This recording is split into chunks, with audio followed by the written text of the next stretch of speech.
seja com todos vocês, amém? Estamos mais uma vez reunidos aqui, né? Pela graça de Deus, cremos que pela bondade e misericórdia de Deus nós podemos estar reunidos aqui para prestar culto a Ele. Por isso nós vemos diante de Deus com um coração grato, né? Vamos prestar culto a Ele com um coração grato. Gostaria de pedir para os irmãos, lembrar os irmãos de colocar os seus celulares no modo avião. Vou colocar o meu aqui também, que eu tinha esquecido, para que nada atrapalhe esse momento que é do Senhor, né? Para que nada venha tirar a nossa atenção, que nós possamos realmente usar esse momento para glorificar a Deus, para ouvir a Tua palavra, para render graças a Ele, e que nada venha atrapalhar esse momento que a gente tem, tão importante, né? E é tão curto, né? Um tempo tão curto diante de tantas atividades que nós temos durante a semana. Então, gostaria de pedir para os irmãos para ou colocar no modo avião ou desligar o celular, se possível. Eu gostaria de iniciar o culto lendo uma passagem que se encontra em Hebreus, capítulo 10. Nós vamos ler do 19 ao 24.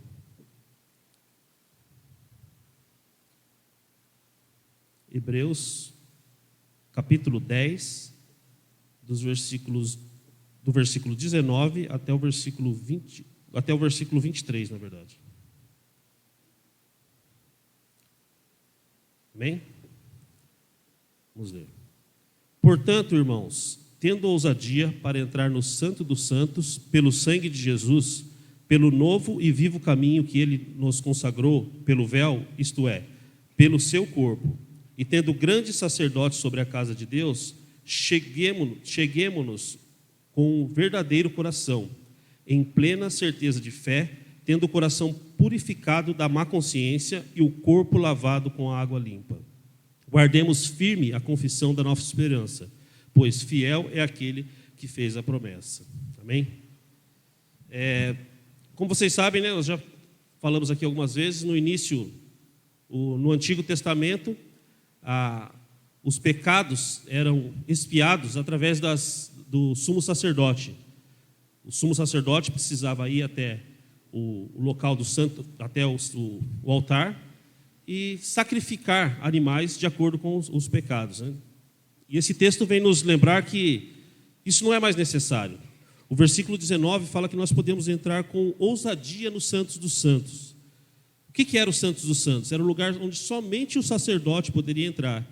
E se os irmãos lembram bem das histórias do Antigo Testamento, de Êxodo, de Levítico, se o sacerdote estivesse em pecado, ele morreria entrando no Santos dos Santos, porque ali ele estava diante da presença de Deus. Tanto é que ele entrava com uma corda amarrada e um sino. Se aquele sino deixasse de fazer barulho, significava que aquele sacerdote, aquele homem, teria morrido.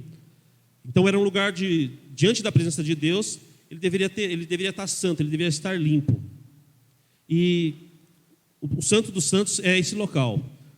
O que o texto diz? Que hoje nós podemos chegar ao Santos dos Santos, nós podemos ter ligação direta com Deus, nós podemos falar diretamente com Deus, porque Jesus Cristo morreu em nosso lugar.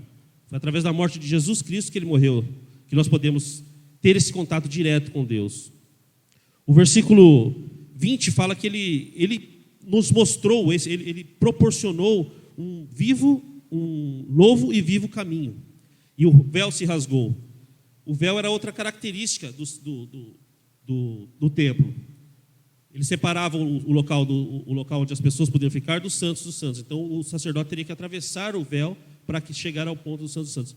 No momento da morte de Cristo, quando Jesus pagou os nossos pecados através de sua morte, a Bíblia fala que o véu se rasgou. Então nada mais nos separa de Deus. Então o versículo fala que nós podemos chegar com ousadia diante de Deus, mas não é uma ousadia nossa, uma ousadia pessoal. Uma ousadia de que nós estamos certos que os nossos pecados foram pagos pelo sangue de Cristo na cruz.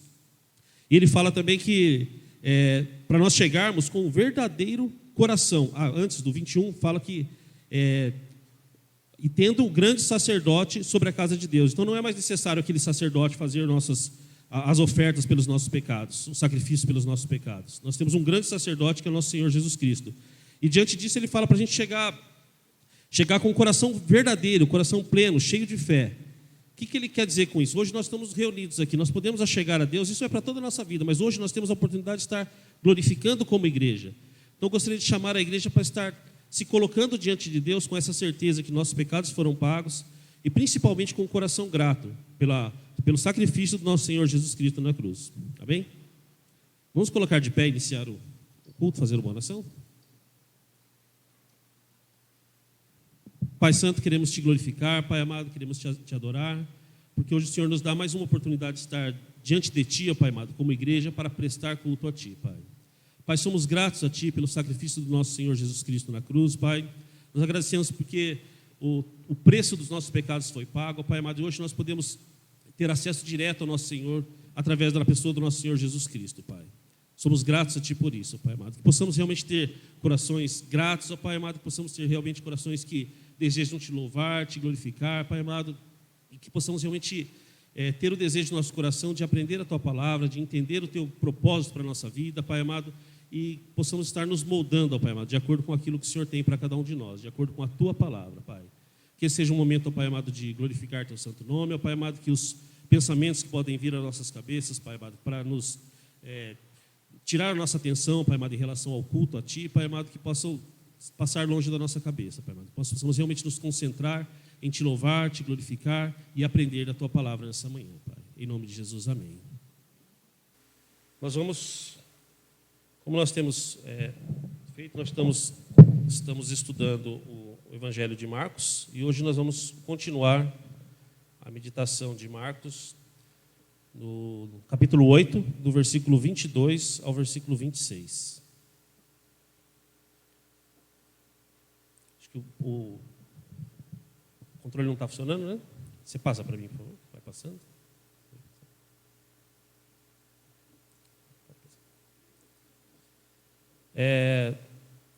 Queria iniciar com uma pergunta, né?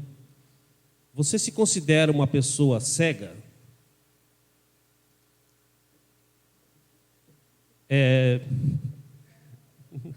Eu ia comentar sobre isso.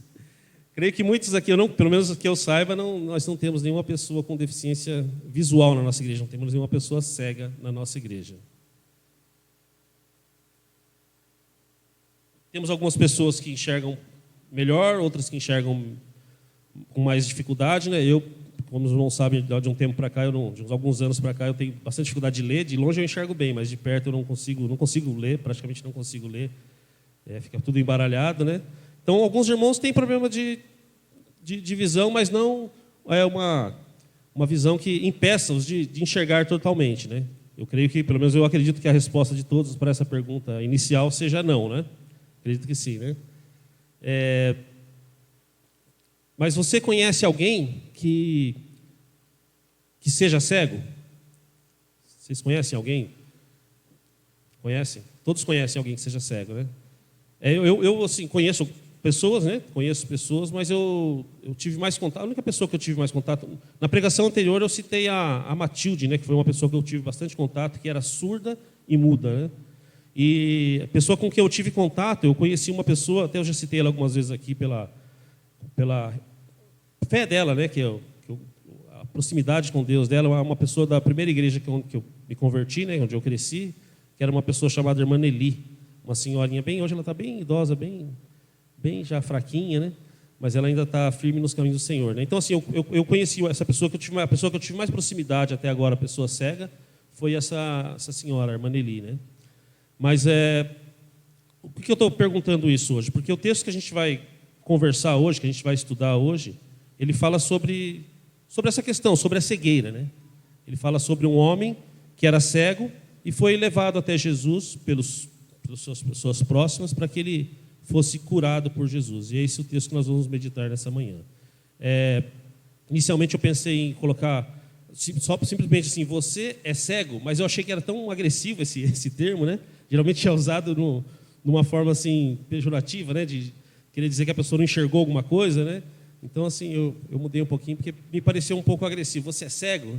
Mas a ideia é pensar realmente, né? Se você se considera uma pessoa cega, né? Uma pessoa que não enxerga, e se você conhece alguém que não enxerga, uma pessoa que realmente seja cega. Vamos à leitura do texto? Como eu tenho um problema de visão, eu vou colocar o meu óculos, tá, irmãos? Marcos 6. 8 é 8. Eu errei ele. Desculpa. Eu errei. Conserta, por favor. Né? Acho que eu estava sem os óculos quando eu escrevi essa parte. Para ver se está atento. Então, Marcos 8,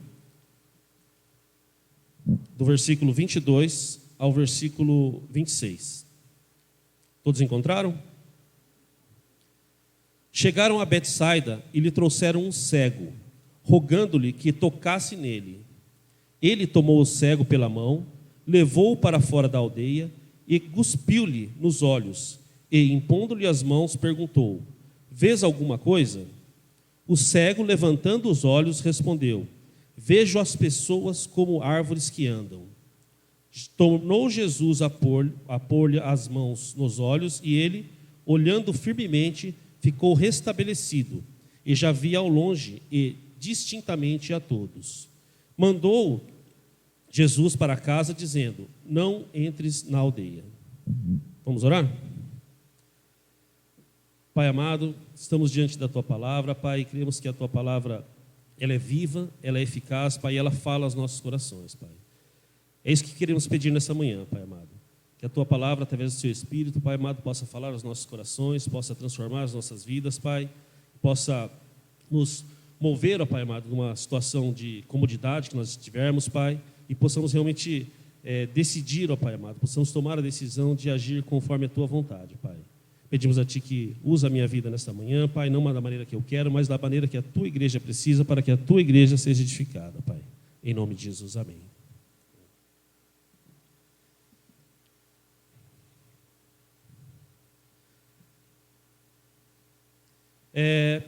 Na pregação anterior eu disse que havia dois milagres de Jesus que só estavam registrados no livro de Marcos, né? Não sei se vocês lembram, acho que foi há 2 ou 3, no começo do mês, há 3 domingos atrás, né?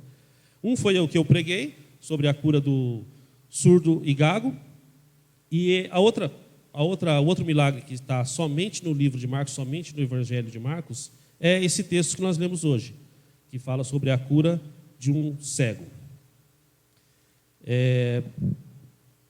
Uma outra questão que eu acho que é importante que a gente observar nesse texto e no Evangelho de Marcos de uma forma geral, o capítulo 8, esse trecho que nós estamos lendo, o capítulo 8 de uma forma geral, ele está no meio do Evangelho de Marcos. E quando a gente olhar lá até o final, Marcos tem 16 capítulos, certo? E eu não estou falando de questões numéricas, não estou falando de questão...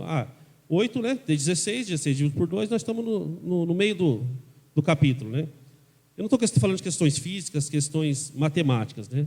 Mas se a gente for olhar a forma com que Marcos foi escrevendo o livro, o Evangelho, a forma que ele foi desenvolvendo a ideia dele para ele apresentar Jesus, a gente percebe que há um detalhe que acho que é importante. Marcos escreveu o livro para que pessoas que não conheciam, que não estavam familiarizadas com a cultura judaica, pessoas que não estavam acostumadas com a cultura, pessoas que não conheciam a cultura judaica. Então, em muitos momentos, ele explica termos, ele explica práticas, ele traduz palavras do hebraico. Então, acho que é bom ter isso em mente, que Marcos escreveu para pessoas que não estavam habituadas, ele escreveu para os gentios, né? Foi direcionado para os gentios, né? E nesse escrito dele, ele vai desenvolvendo a história de forma que ele vai apresentando Jesus às pessoas. E a gente percebe que o objetivo, né, de todos os evangelhos, né, e também de Marcos, é apresentar Jesus, apresentar o evangelho, apresentar o Messias para aquelas pessoas. A gente tem que pensar que ele foi escrito bem depois que Jesus já tinha morrido na cruz e já tinha ressuscitado, né? Foi alguns anos depois. Então, o objetivo dele era que essa história, que a mensagem de Jesus fosse apresentada para aquelas pessoas, né? E a gente percebe aqui no capítulo 8, que até esse ponto, na pregação anterior que o Isaac deu, a gente percebe que os discípulos, eles ainda não tinham um pleno conhecimento de quem era Jesus Cristo. Eles não tinham pleno conhecimento, eles viam Jesus como uma pessoa que operava milagres, alguém que estava ali tinha palavras realmente que vinham dos céus, eles percebiam isso, tanto é que eles seguiam Jesus, talvez eles pensassem que Jesus fosse um grande profeta, mas eles não tinham realmente a visão de quem era Jesus até aquele momento. E esse capítulo, por que eu estou falando que ele fica no meio, exatamente? Não somente na questão física, matemática, né? Mas ele apresenta Jesus, ele começa, a partir daqui, a partir do capítulo 8, ele começa a apresentar Jesus, mostrar Jesus como realmente o Messias. Tanto é que isso culmina, né, a parte mais importante, né, desse versículo, desse capítulo, que eu considero, né, seria a próxima pregação, né, que eu gostaria que fosse eu, mas não vai ser, né? Eu gostaria de ter pregado sobre esse trecho, mas não vai ser, né? O próximo pregador, que eu não me lembro quem vai estar falando sobre isso. Mas é o ponto em que Jesus pergunta para os seus discípulos, né? E a gente vê que Deus revela a Pedro que ele é o Messias, né?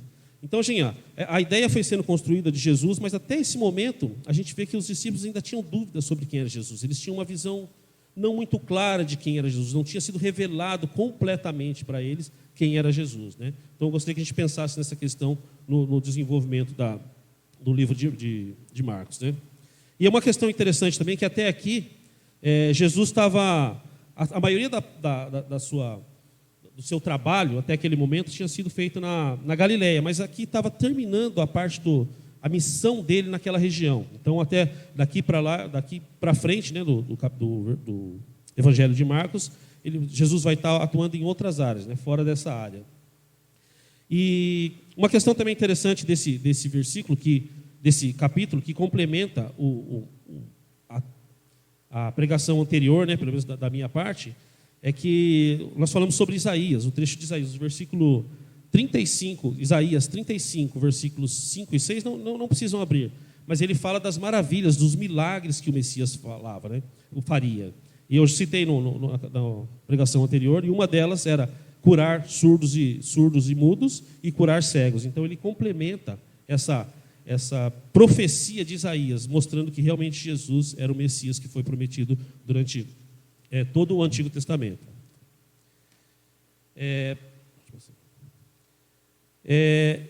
O início do texto fala que eles chegaram em Betsaida. Betsaida era uma cidade, eu gostei desse mapa, eu gosto da questão geográfica, né? Eu achei bem bonito e dá para entender bem onde fica. Está funcionando o laser? Está funcionando o laser? Só o laser está funcionando? Não? Tá. Só para ilustrar onde fica Betsaida. Aquele globo ali que os irmãos estão identificando, né? A parte ali da África, né? É bom que dá para a gente ver onde que está sendo representado ali, né? E aquele trechinho maior, né? O trecho maior, mostra ali onde fica a cidade de Betsaida, né? Tem o Mar da Galileia, aquele pontinho azul, né? Em cima logo abaixo do nome. E só para destacar, não sei se os irmãos percebem, né, lendo as Escrituras, né, mas que a maioria da missão de Jesus, dos acontecimentos, das descrições, foram realizadas ali em todo aquele trecho ali, naquele pedaço, né? Um pedaço muito pequeno, né? Um trecho territorial ali, uma área bem pequena, né, em relação ao que a gente conhece hoje. Hoje a gente pega um avião aqui, daqui a pouco, 2, 3 horas, a gente está lá do outro lado do Brasil, né? Uma distância enorme, né? Mas Jesus, ele pregou, né? Ele pregou o seu evangelho, pregou as suas mensagens, principalmente naquela região ali onde está aparecendo. Tem um pouco mais abaixo, né? Mas ele principalmente naquela região ali onde está aparecendo no mapa, né? Na região da Palestina, né? Onde estavam distribuídas as 12 tribos de Israel, né? E a base de Jesus foi a base onde Jesus trabalhou por bastante tempo, onde Jesus difundiu o evangelho por bastante tempo, em Cafarnaum, né? Que Marcos fala que era a casa de Pedro, né? O local onde é a casa de Pedro. É praticamente uma base, né? Da onde Jesus, durante muito tempo, Jesus atuou e usou aquela região ali também, né? Uma questão que eu acho que é importante a gente destacar, que Betsaida é diferente de Berseba. Coloca o próximo. Vai ficar um pouco pequeno para enxergar, mas dá para ver que aquela parte lá em cima é a Betsaida, né? Aquela parte lá em cima onde está apontando eu pretendia apontar no laser, né? Mas o laser não está funcionando. Você consegue mostrar onde é a Berseba, Renatinha? Lá embaixo, bem lá embaixo, lá da linha, quase perto dos quadradinhos ali. No mouse você não consegue não, né? Não, tudo bem, tudo bem.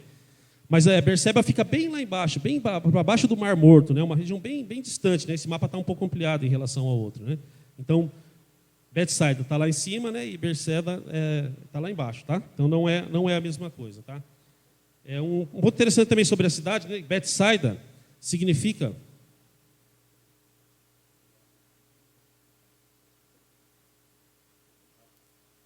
Berseba está nessa região aqui, tá? E Betsaida aqui em cima, tá? Só para perceber a diferença geográfica, né? E quando eu acho que isso é bom mostrar essas imagens, que quando a gente lê, a gente lembra, né, de onde estava. Pelo menos para mim, ajuda bastante a lembrar, né, entender melhor o texto, né? Então, Betsaida significa casa do pescador. E o significado de Bet, o primeiro trecho aí da palavra, é casa, né? Significa casa. Então, Betsaida, a palavra completa, significa casa do pescador.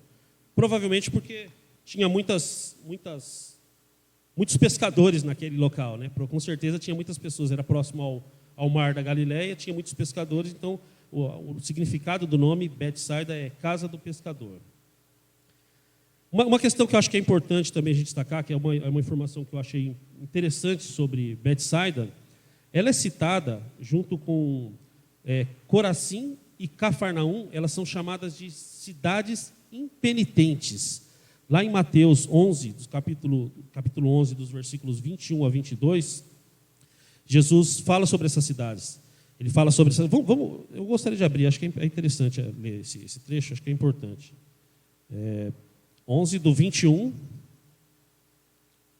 O texto todo, tem um trecho maior que fala sobre isso, mas nós vamos ler o 21 e o 22.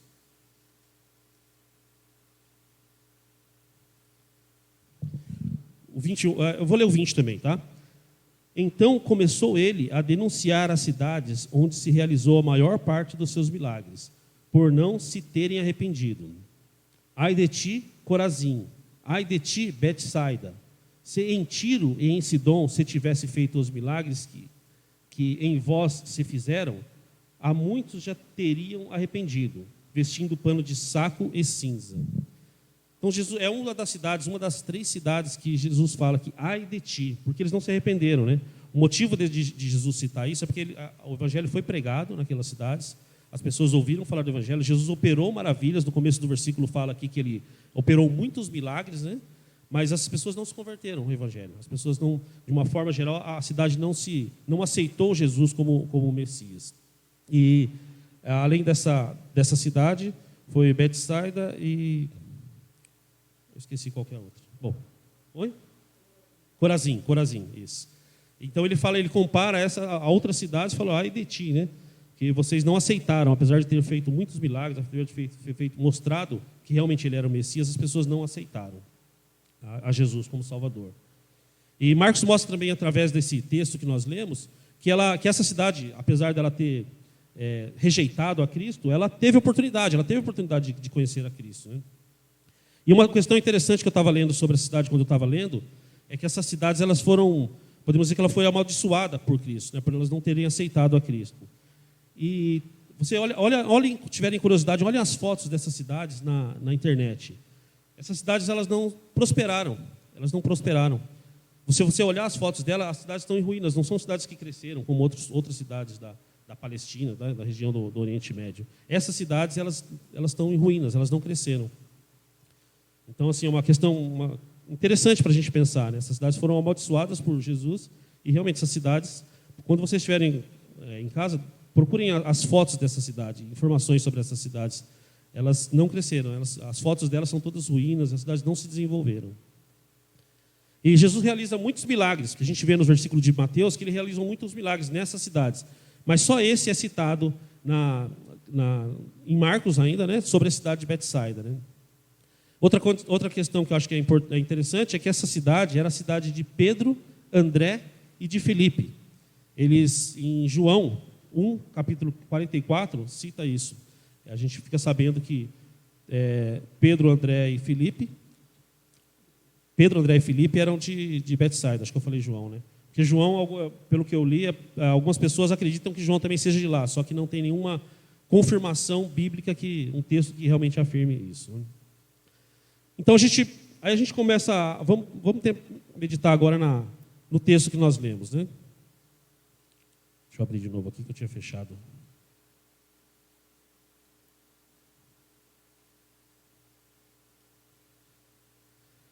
O versículo 22 fala que eles chegaram a Betsaida e trouxeram um cego.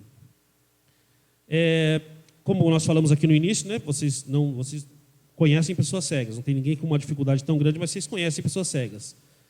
Alguns se locomovem, né? Hoje a gente tem muitas facilidades para as pessoas que têm deficiência física, né? Eu já vi no trem, né, pessoas sendo levadas por funcionários da empresa. Eu já vi pessoas andando nas ruas, né, através daquela bengala, né? Eles estão se localizando, né, e conseguem andar, né? Essa pessoa que eu comentei, que eu conheci, que era cega, ela morava na rua da igreja, ela contava os passos para ela chegar, ela saía na porta da casa dela, contava os passos e virava na porta da igreja, sempre tinha alguém esperando ela, né? Até teve um acontecimento que ela conta rindo, né, que uma vez ela ia andando, mas ela não enxergava, né? Ia andando, colocando o pé na guia, e uma vez ela bateu a cabeça num caminhão que estava estacionado, né? Ela não imaginou que tinha um caminhão, porque ela não andava com uma muleta, né? Ela não andava com aquela bengala, né? Então ela bateu a cabeça. Mas era uma pessoa que, olha, não deixava de ir na igreja pela sua condição de cegueira, né? Ela, ainda que ela tivesse esse problema de não conseguia enxergar, mas ela saía na porta da casa dela, contava os passos, né, que não era muito distante, mas ela contava os passos. Aqui eu estou na frente da igreja, ficava lá esperando para algum irmão aparecer, algum irmão conduzir ela para dentro da igreja, né? É uma questão interessante. Mas o que eu queria pensar com vocês? Esse homem, ele não tinha condições de chegar a Jesus sozinho. Então o texto fala, o versículo 28 fala que ele foi levado por algumas pessoas, né? Não fala quem, não fala. Essas pessoas são anônimas, não é nos revelado quem são essas pessoas, mas algumas pessoas levaram esse homem, que era cego, até Jesus. E outra coisa que eles fizeram, além de levar, o texto também fala que eles rogaram-lhe que tocasse nele. Então nós entendemos aqui que estavam rogando que Jesus curassem aquele cego, né? Então pessoas, isso é uma informação importante, pessoas levaram aquele homem que não enxergava, aquele homem cego, até Jesus para que ele fosse curado, né? E a cegueira parece, a gente lê nos textos bíblicos, que era um problema grave, né? Porque a gente vê várias ocasiões em que outros milagres que Jesus curou pessoas cegas, né? Não é o único texto que a gente vê isso sendo registrado na Bíblia, né? Então nos parece que era um problema grave no Oriente Médio, né? Talvez alguns escritores falam que a questão do sol era um problema. Outros acreditam que a questão da higiene, os conhecimentos de questões de higiene não eram... eles não tinham esse conhecimento que a gente tem hoje, então infecções, né, causavam cegueira, né? E também a tecnologia, né? Hoje em dia, se a gente começar a ter um problema, em princípio, a gente pode fazer uma cirurgia, fazer um tratamento, né? Mas o que nos mostra que era um problema grave, né? Era um problema muito comum naquela região, né? E a gente percebe, continuando aqui nesse versículo, no versículo 23... que Jesus tomou aquele homem pela mão. Jesus, até naquele momento, Jesus já era uma pessoa conhecida, né? Tanto é que algumas pessoas levaram aquele homem até Jesus, sabendo que Jesus estava naquele local. Jesus poderia ter falado para aqueles homens, eu estou aqui, faz o seguinte, leva aquele homem até aquele local lá que eu vou curar ele lá. Jesus poderia ter falado isso, Jesus teria autoridade, com certeza as pessoas iriam fazer aquilo, não iriam? Eu tenho certeza que iriam. Se eles levaram o homem até aquele local, Jesus tinha autoridade para fazer isso, com certeza as pessoas iriam obedecer àquele homem. Mas Jesus pega aquele homem pela mão. Jesus quer ter uma proximidade com aquele homem. Jesus quer que aquele homem saiba que ele é importante. A vida dele é importante. Jesus nos mostra que a gente o evangelho é proclamado de forma pessoal, né, com proximidade, né? A gente pode divulgar o evangelho em meios sociais, a gente pode pregar, e isso deve ser feito, a gente pode fazer revistas, né, fazer vídeos no YouTube, mas o evangelho, ele é proclamado, ele é passado, ele é pregado realmente de forma pessoal, de forma próxima às pessoas que nós estamos. E é isso que eu gostaria de pensar com vocês nessa manhã. Jesus levou esse homem para fora da aldeia. Semelhante ao outro milagre que Jesus realizou, Jesus não queria ser, como nós falamos aqui, ele estava chegando no final da sua missão, né, naquela região, mas não era o momento ainda de Jesus ser coroado, né? Não havia um momento, chegado o momento ainda que todos soubessem que era Jesus. Deus tinha um momento certo para que ele fosse coroado. Ele tinha essa preocupação que aqueles milagres, né, que ele estava realizando, os judeus pudessem, as pessoas que tinham corações voltados a questões ao Messias humano, o Messias que livraria Israel de forma humana, né, livraria de forma militar, que eles proclamassem Jesus o rei deles, né, que eles exaltassem Jesus naquele momento. E não era essa exaltação que Jesus queria, né? Por isso ele levou aquele homem para fora da aldeia, para longe das pessoas, para longe da multidão. E isso que é interessante também, que Jesus não precisava dessa propaganda, né? Jesus não precisava que todo mundo ficasse sabendo, fazer alguma coisa ali no meio de todo mundo, para que todo mundo fazendo, né? Até essa questão é interessante se a gente pensar. Lá 2000 anos atrás, vamos pensar um pouquinho. Um homem que veio de uma família que não era influente. Jesus é da descendência de Davi, mas a família dele não era uma família não era uma família paupérrima, mas também não era uma família rica, uma família influente, uma família que tinha muita influência, né? Jesus andou para uma região bem pequena, bem limitada geograficamente, ali a gente falando, né? Jesus, ele combatia as lideranças, ele foi rejeitado pelas lideranças religiosas, né? Ele veio de um lugar que não era um lugar bem sem importância, né? Quando falou de que Jesus veio de Nazaré, né? Era um lugar bem sem importância, né? Ele não estava no centro religioso de Israel, né? Que era Jerusalém. Jesus teve um tempo curto, né? Para difundir o seu evangelho, né? 3 anos de ministério, né?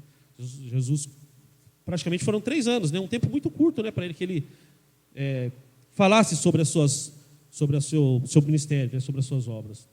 Ele também não escreveu nenhum livro. Jesus não deixou nenhum escrito. Jesus não escreveu nada. E ainda assim, o cristianismo, pensando em todas essas questões, né? Se formos pensar pelo ponto de vista lógico, né?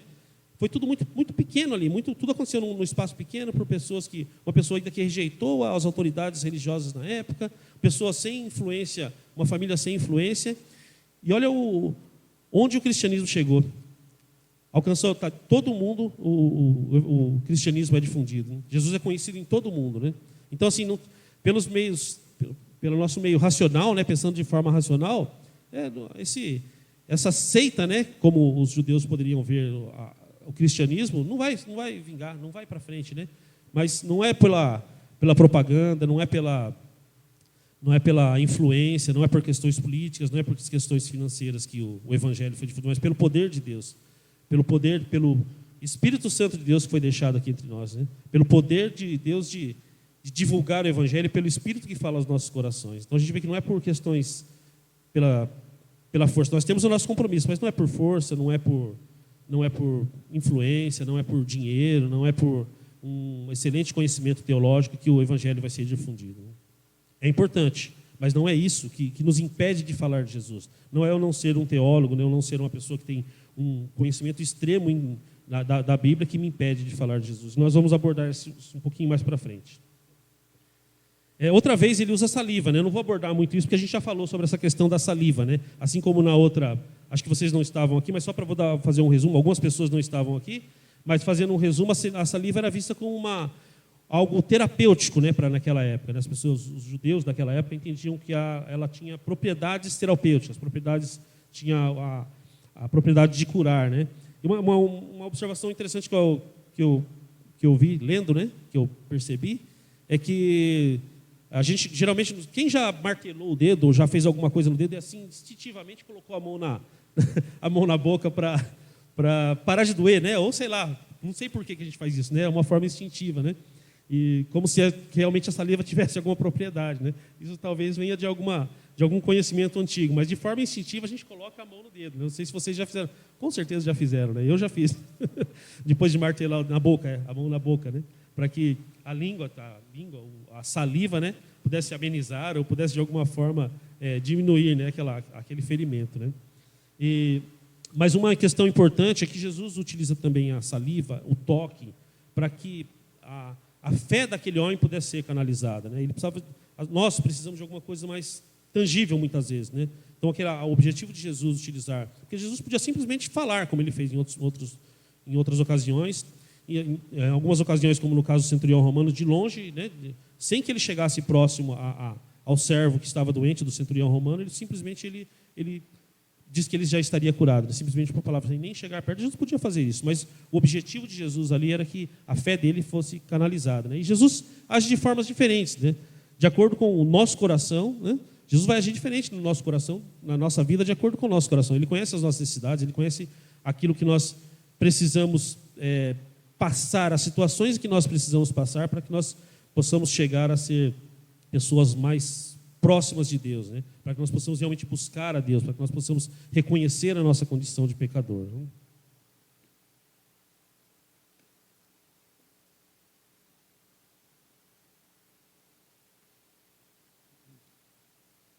E tem uma questão interessante aqui, né, que fala, diferente dos outros milagres, todos os milagres que nós vemos aqui, Jesus faz de uma vez só, né? Ele não parcela o milagre, vamos dizer assim, né?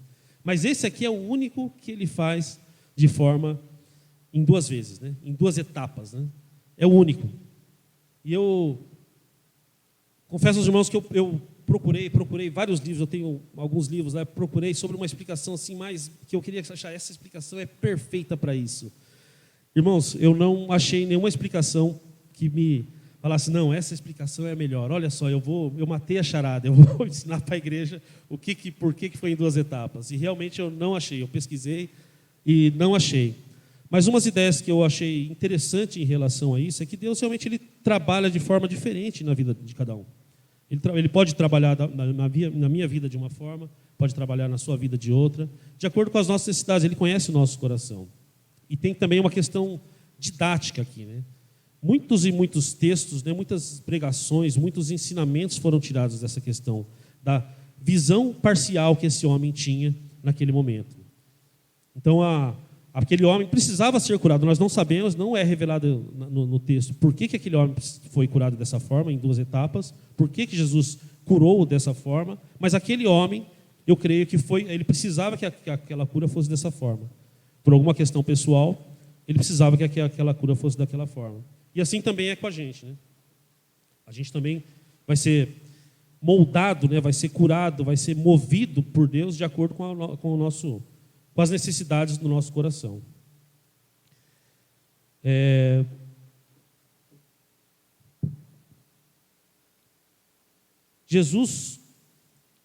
Depois Jesus tomou pelas mãos, né? Depois dessa primeira vez que o homem não enxergava, né? Mas acho que uma questão importante, apesar de ser claro, pode ser que para alguns não fique claro.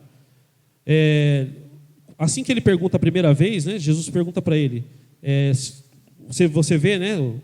Ele fala assim, vejo as pessoas como árvores que andam, né? O que ele estava querendo dizer com isso, né? Ele estava querendo dizer que ele estava vendo de forma embaçada, né? Não sei como que ele sabia, se ele não era cego de nascença, então ele sabia o que eram árvores e o que eram pessoas, e por isso ele citou isso.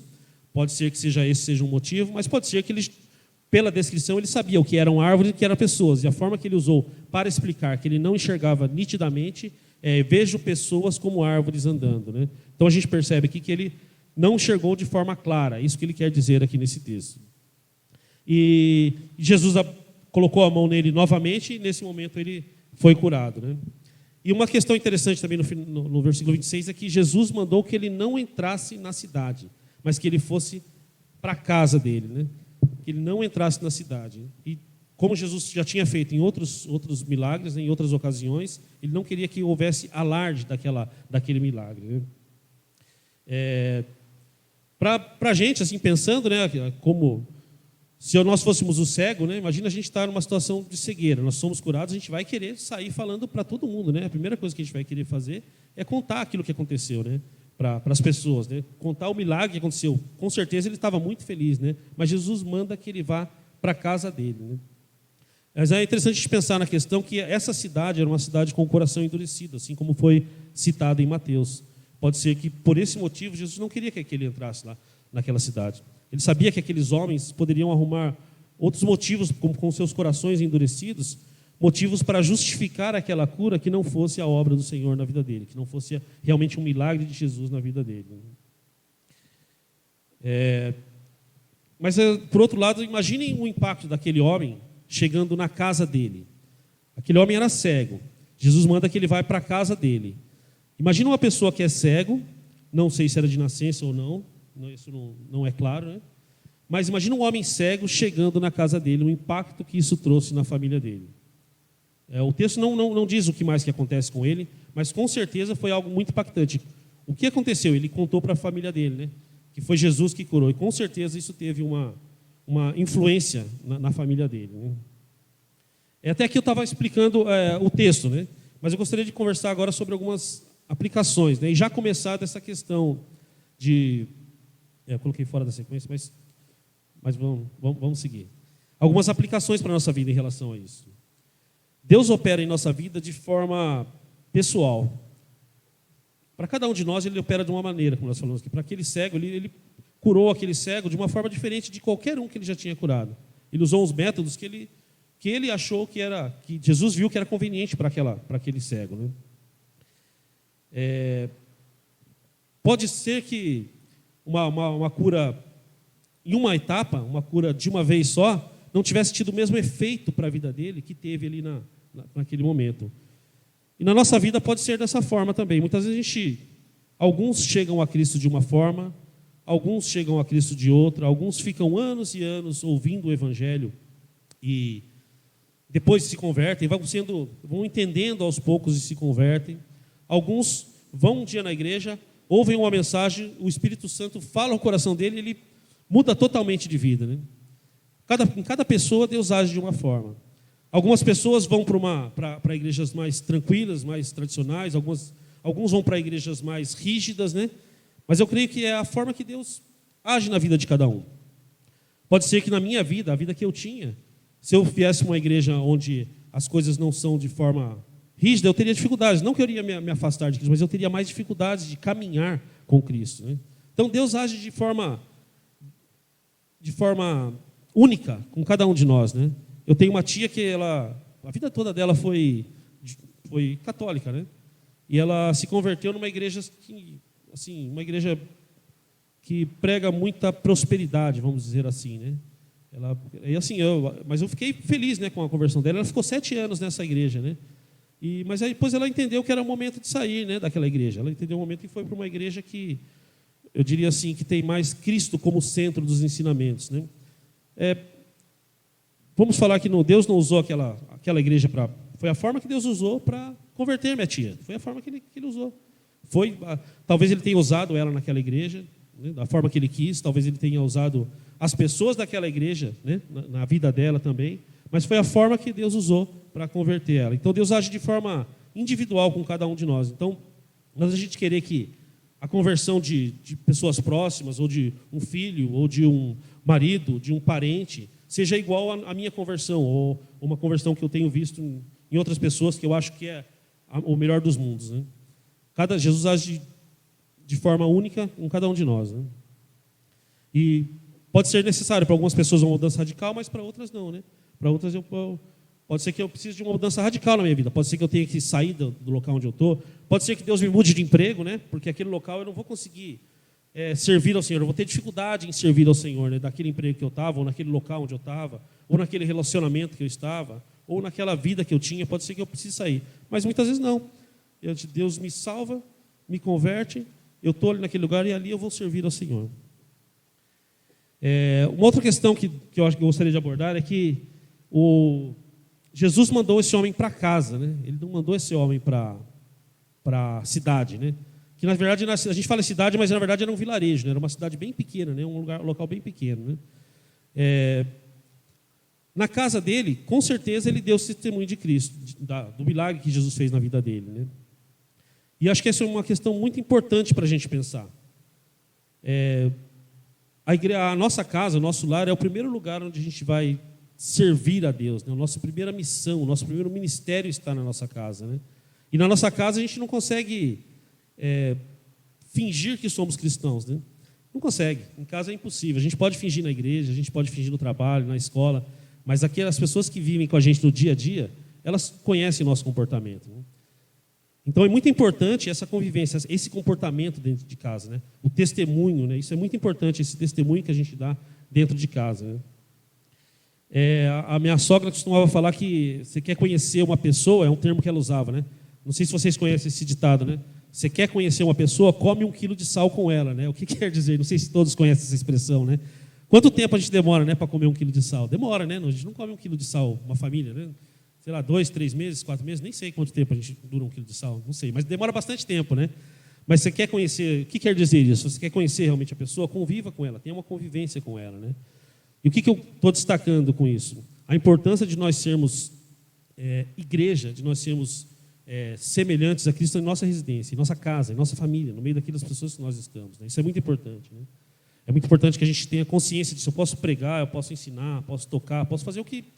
Na igreja eu posso fazer tudo, posso ser a pessoa que mais trabalha. Se na minha casa, na minha família, eu não tiver a minha missão eu não estiver cumprindo, eu não estiver sendo uma pessoa que realmente glorifica a Deus com a minha vida na minha família, independente se minha família são cristãos ou não, se são convertidos ou não, eu não tenho valor nenhum isso que eu estou fazendo, né? Então é muito importante. Então eu gostaria de tirar essa lição, né, sobre essa importância da gente viver a vida cristã no nosso lar, né? E muitas vezes a gente pensa que, eu estava pesquisando sobre questões de divórcio entre cristãos, né, que tem aumentado o número de... Algumas igrejas têm achado que isso é normal e tem aumentado muito o número de divórcios. Mas, assim, o divórcio é uma questão aparente, mas quantos e quantos casos pode acontecer de que uma família não é realmente uma família, um casal não é realmente um casal? E não foi para isso que Deus nos trouxe, não foi para isso que Deus criou o casamento, né? O objetivo do casamento é glorificar a Deus, né? Então, a gente deve ser... cristão, a gente deve glorificar a Deus, a gente deve servir a Deus também em nossos lares, né? Uma outra questão que eu acho que e a questão que eu acho que é a mais importante de todas, que nos traz, né, é o primeiro versículo, mas eu acho que, na minha opinião, é a questão mais importante. No começo eu falei aqui sobre cegueira, né? Se vocês se consideram pessoas cegas ou se conhecem alguém cega, né? E a resposta, com certeza, foi não, se vocês têm algum problema de cegueira, né? Se vocês se consideram uma pessoa cega, né? Mas eu gostaria de... E a cegueira, realmente, como nós pensamos aqui, ela atrapalha em muitas coisas, né, na nossa vida, deve atrapalhar. Eu já fiquei imaginando como eu seria, vocês já se imaginaram como vocês seriam se vocês fossem cegos? Quando a gente depara com alguma pessoa, a gente fica pensando, né? Como que eu vou fazer se eu fosse cego, eu não ia ver o Samuel, não ia conhecer o Samuel, não ia conseguir ver o Samuel, eu não ia conseguir me locomover sozinho, ia ter dificuldade, eu não ia conseguir ler, né? Não ia conseguir tantas coisas. Eu gosto muito de viajar para o interior de Minas, essas regiões onde tem estradinhas que tem muitas montanhas, né? Eu acho bonito, né? Eu gosto, né? Ali, às vezes até tem que chamar atenção para eu prestar atenção na estrada, não ficar olhando para a paisagem, né? Eu acho bonita a paisagem, né? Eu gosto dessa estradinha aqui que vai para Salesópolis, que vai para Caraguá, que ela é bem bonita, né? Eu gosto dessas estradinhas, né? Para ficar observando. E a gente às vezes pensa, vocês já pensaram como seria ruim de uma hora para outra hoje, se vocês perdessem a visão? Seria péssimo, né? Seria horrível, né? Acho que a gente cairia numa... É perigoso a gente cair até em depressão numa situação dessa, né? Mas tem uma cegueira que ela é pior do que essa cegueira, né? E eu creio que aqui um ensinamento que nós podemos tirar é a cegueira espiritual. E eu perguntei se vocês conhecem alguma pessoa cega. Talvez vocês conheçam uma ou duas pessoas cegas, né? Mas pessoas cegas espiritualmente, eu tenho certeza que todos nós conhecemos muitas pessoas. Tem muitas pessoas ao nosso redor que são cegas espiritualmente. O que eu quero dizer com pessoas cegas espiritualmente? Pessoas que realmente não reconheceram a Cristo, pessoas que ainda não conhecem a Cristo como Salvador. Segundo Coríntios 4:4 fala que o Deus desse mundo, né, ele cegou o entendimento das pessoas para que elas não conhecessem a verdade, né? E nós vemos nesse texto que essa pessoa, esse cego que foi levado até Jesus, algumas pessoas levaram esse cego a Jesus. E esse deve ser o nosso comportamento também. Você é cego? Você não é cego. Então você enxerga. Então você tem obrigação, né, de acordo com o mandamento de Jesus, no finalzinho de Mateus 28, de levar os cegos até Jesus.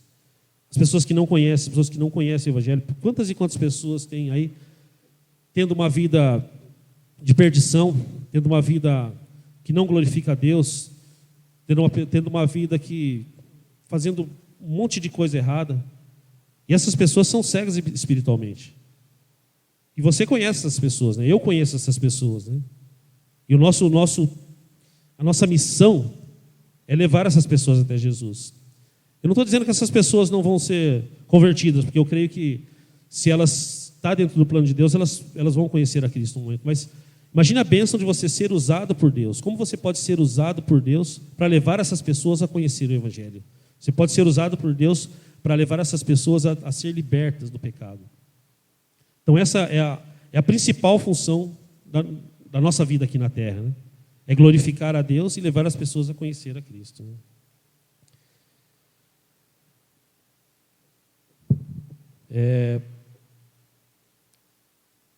Só um minuto.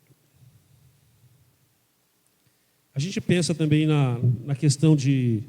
Eu falei aqui sobre pessoas que não são citadas no nome. As pessoas que foram levadas, que levaram o cego até Jesus para que fossem curadas, elas não é citado o nome de ninguém aqui. Não fala nem se era mãe, pai, irmão, amigo. Não fala aqui, né? As pessoas são anônimas, né? E o nosso ministério, a maioria de nós, né? O nosso ministério é anônimo, né? A maioria das pessoas que são convertidas, né? Elas podem ser levadas a Cristo elas são levadas a Cristo através de pessoas anônimas. Eu sou um anônimo, né? Você é um anônimo. Então não preciso ser Deus usa grandes pregadores, Deus usa pessoas na internet, Deus usa teólogos, mas eu não preciso ser um grande teólogo, não preciso ser uma pessoa que prega para multidões para levar as pessoas a Cristo. Eu não preciso ser uma pessoa conhecida para que eu cumpra essa minha missão de levar os cegos a Jesus, de levar os cegos para que Jesus possa libertá-los dessa escuridão. Eu posso ser uma pessoa anônima, posso ser uma pessoa... E por que isso é possível? Porque eu não preciso falar da Bíblia de ponto a ponto, não preciso explicar os detalhes da Bíblia. Simplesmente, se eu falar sobre a minha experiência de vida com Cristo, se eu falar sobre o que Jesus fez na minha vida, se eu falar a experiência, a libertação, a alegria que é viver com Cristo, eu já vou estar pregando o Evangelho. Então, a gente não precisa ser... eu incentivo vocês a estudarem, mas não é isso que deve nos impedir de falar do Evangelho. Uma pessoa, se fosse assim, uma pessoa que não sabe ler, não poderia falar do Evangelho. A pessoa não entenderia o Evangelho, não iria se converter. Mas o Evangelho é tão simples que uma pessoa que não lê, uma pessoa que não sabe ler e escrever, ela pode entender o Evangelho, pode entender o plano de Deus para nós, pode entender a sua condição de pecador e pode aceitar a Cristo como Salvador. Então não se deixe que questões externas, que seja financeiras, que seja vergonha, que seja modo correto de falar, se eu falo bonito ou não, que impeça você de pregar o Evangelho, de fazer essa função, essa missão, né, de realizar essa missão que Jesus deixou para nós, né? Uma questão que eu achei interessante também, a gente não precisa exaltar a nossa igreja, né? Nós podemos falar da nossa igreja, mas eu não preciso exaltar a igreja. Não, você tem que ir na igreja em Gílio, porque a igreja em Gílio é a melhor igreja que tem no mundo. Ou um teólogo, né? Eu gosto do Nicodemos e do Saião, né? Eu gosto deles, né? Mas eu não preciso ficar exaltando esses teólogos que eu gosto para falar de Jesus. Eu não preciso ficar... Não que eles são homens abençoados por Deus, e dou glória a Deus por eles. Eu sempre procuro material deles para quando eu vou preparar estudo e pregação, porque eu gosto do material deles, né? E são usados por Deus. Mas o que eu quero dizer é que o que precisa ser exaltado é Jesus Cristo, é a obra que Jesus fez na nossa vida. É isso que precisa ser exaltado quando você falar de Cristo, quando você estiver pregando o Evangelho. É apresentar nossa experiência pessoal com Cristo, né? Pode colocar. Não sei se vocês já ouviram falar em Charles Spurgeon. Acho que todos vocês já ouviram falar, né? Ele foi um pastor batista que viveu na Inglaterra no ano de 1834 a 1892, quer dizer, 100 e poucos anos atrás. Ele falou essa frase, né, que é bem impactante, né? Confesso aos irmãos que eu já tinha ouvido, mas durante o preparo dessa mensagem eu ouvi isso, falou ao meu coração, né? Me fez parar para pensar, né? É até assim, alguns podem achar que tem um sentido ofensivo, mas pare para pensar no que ele está falando ali, numa frase que ele falou. Todo cristão ou é um missionário ou é um impostor. É algo para a gente pensar, né? Onde eu estou ali, né? Em que situação eu estou? Eu tenho pregado o Evangelho, eu tenho feito o que Jesus colocou, a mensagem que Ele colocou no meu coração, o mandamento que Ele colocou no meu coração, o mandamento que Jesus me deu para pregar o Evangelho. Se eu não tenho feito isso, se eu não tenho desejo, aquele desejo de falar da palavra de Deus, eu sou um impostor. Então eu gostaria que... Confesso aos irmãos que como eu disse, essa frase já tinha ouvido, mas falou ao meu coração, me fez parar para pensar como eu tenho sido em relação a esse mandamento de Jesus, né? E se por acaso Deus falou ao seu coração em relação a isso, você foi trazido, né? Se você realmente se considera uma pessoa um cego espiritualmente, você foi trazido por pessoas aqui, né? E assim como Jesus curou aquele cego, Ele pode curar qualquer um de nós, né? Se no seu coração você sentiu mexido com essa questão, né? Se você realmente isso falou ao seu coração, Jesus curou, né? Jesus tem o poder de nos levar, de nos libertar dessa cegueira espiritual, né?